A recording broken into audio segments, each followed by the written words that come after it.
करे। आज तो ये भी होता है कि किसी लड़की से प्यार की बात की, मोहब्बत की बात की, अफेयर की बात की, रिश्ते की बात की, और फिर का तेरे साथ शादी करेंगे, और फिर शादी के नाम पे उसका शबाब लूट लिया, उसके साथ जिना कर लिया, उसके साथ सारी रंगरेलियां मना ली, सारा खेलकूद कर लिया, और उसके बाद का अब तेरे साथ शादी नहीं करेंगे क्योंकि तू इस काबिल नहीं है, तेरे अंदर ये ऐब है, ये ऐब है, ये ऐब है। याद रखना, किसी पे जुल्म करने वालों, अच्छी तरह याद रखना, पहली बात तो अफेयर करना जायज न था, पहली बात तो नाजायज ताल्लुकात करना जायज न थे, पहली बात तो किसी लड़की से दोस्ती करना जायज न थी, और अगर की थी और वादा किया था अल्लाह अकबर तो ज़िना और उसके साथ तन्हाइयां जायज न थी। अल्लाह अकबर, अब उसका शबाब लूट कर, उसमें ऐब निकाल कर उसको छोड़कर ऐसे भागते हो जैसे फूलों का रस चूस करके भौरा भाग जाता है, दोबारा उधर का रुख नहीं करता। तितलियां फूलों का रस चूस कर दोबारा उधर का रुख नहीं करती। किसी के शबाब से खिलवाड़ करके, किसी के हुस्न से खिलवाड़ करके, किसी की आबरू से खिलवाड़ करके फिर उसको छोड़कर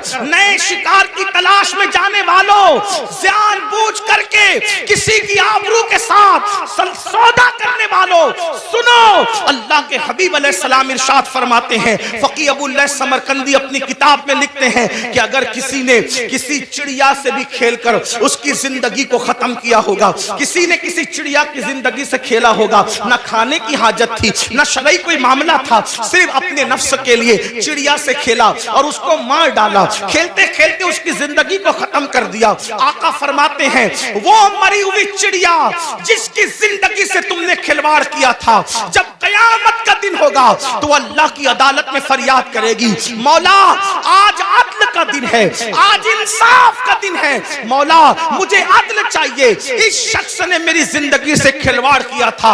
आका फरमाते हैं, उस नन्ही सी चिड़िया की शिकायत बिजली की घन गरज की तरह होगी, जैसे बिजली कड़कती है वैसे नन्ही सी चिड़िया की आवाज में घन गरज होगी, और जिसकी शिकायत चिड़िया कर रही होगी उसका हाल ये होगा, वो पहाड़ों जैसी नेकियां लेकर आएगा।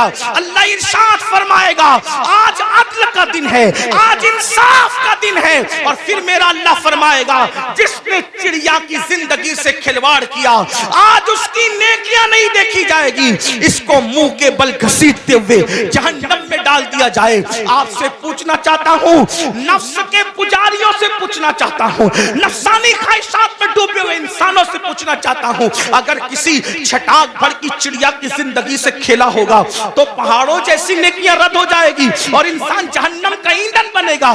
जिसने लड़कियों की जिंदगी से खेला होगा, आबरू से खेला होगा, उसका अंजाम क्या होगा? अल्लाह के बंदो, ये दुनिया ही सब कुछ नहीं है, ये दुनिया की रंगरेलियां ही सब कुछ नहीं है, ये दुनिया के मजे और मस्ती सब कुछ नहीं है, ये दुनिया का ऐशो आराम सब कुछ नहीं है। उस दिन के बारे में डरो जिस दिन के बारे में कुरान कहता है, यौम यक़ूमुर रूह वल मलाइका सफ़्फ़न ला यतकल्लमूना इल्ला मन अज़िन। उस दिन जिब्रील अमीन और सारे फरिश्ते अल्लाह की हैबत से कांपते होंगे, किसी में कलाम करने की जुर्रत नहीं होगी। उस दिन अपना क्या होगा? जिस दिन अंबिया की जबान पे नफ्सी नफ्सी होगा, उस दिन अपना क्या हाल होगा? इसलिए लोग लड़कियों की जिंदगी से तो खेलते हैं, खुद की बीवी का अगर सालन में नमक ज्यादा हो जाए तो तलाक दे दे, मारे पीटे। याद रखना, अच्छी तरह याद रखना, ये दुनिया है, यहाँ ऐश करने, आराम करने, जुल्म करने नहीं भेजा। कुरान कहता है, अल्लज़ी खलक़ल मौत वल हयात लियब्लुवकुम अय्युकुम अहसनु अमला, कि अल्लाह ने जिंदगी और मौत को इसलिए पैदा किया कि अल्लाह तुम्हें आजमाए कौन थोड़ी सी जिंदगी को पाकर अच्छा अमल करता है। उसके बाद अब ये आखिरी बात तक करूंगा, इसके बाद बात पूरी कर लेंगे, इसलिए कि वो 12 लोगों का जिक्र करने जाएंगे तो शायद रात के 3 बजेंगे, और मेरी आदत है इससे पहले कि लोग जिक्र इलाही से उकता जाए, हमें अपनी बात मुकम्मल करनी चाहिए। और लोग कहें चुप हो जाओ, इससे पहले हमें खुद ही चुप हो जाना चाहिए। ये आदाब महफिल भी है और ये शराफत की निशानी भी है। तो मैं इसी पे बात पूरी करूंगा, फिर किसी दिन मौका मिला इंशाल्लाह, तो या तो आजकल तो बयानात यूट्यूब पर आते ही रहते हैं, किसी भी जगह मुकम्मल हो जाएगी तो आप तक पहुंची जाएगी इंशाल्लाह। ये 5वीं बात है, लेकिन इसको ध्यान से सुन, और ये आखिरी बात है आज की महफिल। अल्लाह के रसूल अलैहिस्सलाम फरमाते हैं, 5वां टोला जब कब्र से निकलेगा तो उनके जिस्म से मुर्दार की बदबू आए। मुर्दार की बदबू, और वो मुर्दार की बदबू लेकर के अपने कब्र से उठेंगे। साहबा ने पूछा हुजूर वो कौन होंगे? आका फरमाते वो लोग होंगे जो दुनिया में छुप छुप कर गुनाह करते, तन्हाई में गुनाह करते, पोशीदा तौर पे गुनाह करते, लोगों के सामने नेकियां और तन्हाई में गुनाह। ऐसे लोगों के लिए अल्लाह फरमाता है जो लोगों के सामने नेकी करके तन्हाई में गुनाह करें, मैं उनके साथ ऐलाने जंग करता हूं। और दूसरी हदीस में आता है कि हबाअम मंसूरा की तफसीर करते हुए अल्लाह के रसूल ने खुद फरमाया, आका फरमाते हैं, साहबा ने पूछा हुजूर ये हबाअम मंसूरा का मतलब क्या है? कि अल्लाह उनकी नेकियों को जर्रे की तरह बिखेर देगा। तो आका फरमाते हैं जो तन्हाइयों में गुनाह करते थे अल्लाह उनकी नेकियों को ऐसे बिखेर देगा जैसे रोजोन के जर्रात होते हैं जो सिर्फ धूप में नजर आते हैं, इतने बारीक कर देगा अल्लाह, यानी इतनी बेवकूफ हो जाएगी उनकी नेकियां कि अल्लाह ताला उनके जर्रे जर्रे कर देगा, उनकी नेकी कोई काम की नहीं होगी। और अल्लाह पाक उनकी नेकियों को रद्द फरमाएगा। वल आक़िबतु लिल मुत्तकीन, आखिरत तो मुत्तकियों के लिए है। इस सिलसिले में हजरत ज़ैद एक बात बयान करते, फरमाते हैं मैं कब्रिस्तान गया, जब कब्रिस्तान पहुंचा तो एक दरख्त को टेक लगाकर मैं बैठ गया, इसलिए कि मैं चाहता था कि कब्रों को देख करके इबरत हासिल करूं। ऐसे मैं टेक लगा के बैठ गया तो मैंने क्या देखा, मेरी आंख लगी, आंख लगी तो दिल की आंखें बेदार हुई। मैंने ख्वाब देखा कि लोग अपनी अपनी कब्रों से उठ रहे हैं, किसी के उजले लिबास है, किसी के मैले लिबास है, कोई कैसा है कोई कैसा है। लेकिन एक शख्स को मैंने देखा जब वो उसकी कब्र से उठा, उसकी कब्र से, तो एक आसमान से आग की चैन जंजीर आई और उसके हलक में डाली गई, और वो उसके हलक से गुजरते हुए पेट, और पेट के बाद फिर नीचे के मकाम से वो जंजीर निकल गई, और वो चीख रहा था, चिल्ला रहा था, और चीखते चिल्लाते कहता था मुझ पर ये क्या अजाब हो रहा है? क्या मैं नमाज नहीं पढ़ता था? क्या मैं रोजा नहीं रखता था? क्या मैं रमजान शरीफ के रोजे नहीं रखता था? क्या मैंने हज नहीं किया था? क्या मैंने उम्रे नहीं किए थे? क्या मैंने सदका नहीं दिया था? क्या मैंने ज़कात नहीं दी थी? क्या मैं फलां नेक काम नहीं करता था?